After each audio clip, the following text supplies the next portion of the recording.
Bab 3. Zikir sebagai penyerahan diri dan luruhnya ego.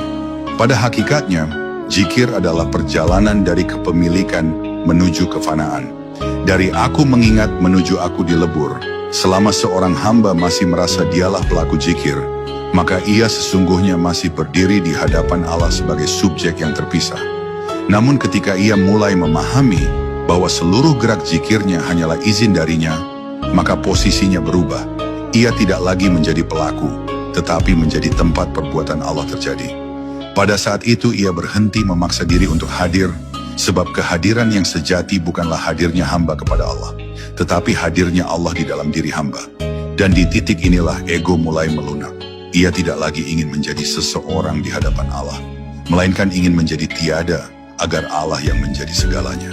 Ego tidak jatuh karena dihancurkan dengan keras, tetapi karena disadarkan dengan halus bahwa ia bukan pemilik kehidupan ini. Zikir yang benar bukanlah benturan antara kehendak manusia dengan kehendak Tuhan, tetapi peluruhan perlahan di mana aku menyerah di bawah cahaya yang lebih besar.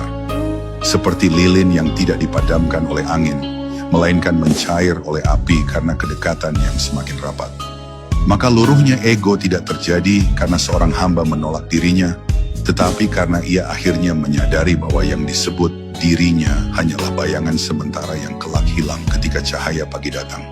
Jika seorang salik berzikir namun hatinya masih penuh dengan keinginan agar dipandang sebagai salik, maka ia masih berhenti pada pintu awal perjalanan.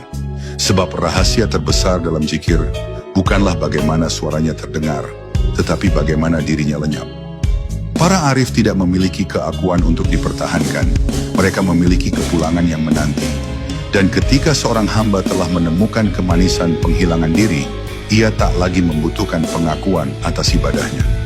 Ia tidak merasa lebih dekat, tidak pula merasa lebih suci, sebab ia telah menyadari bahwa segala jarak hanyalah ciptaan ego.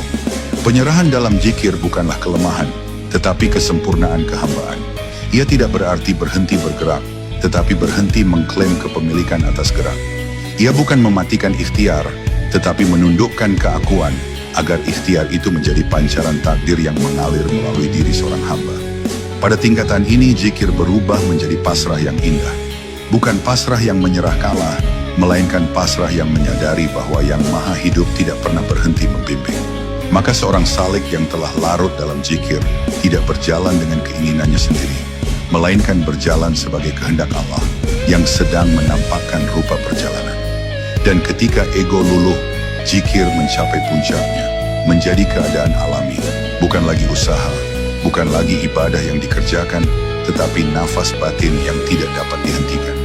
Dalam keadaan ini, diam pun menjadi zikir, tidur pun menjadi zikir, dan keberadaan seorang hamba menjadi tanda dari kehadiran yang dicarinya selama ini.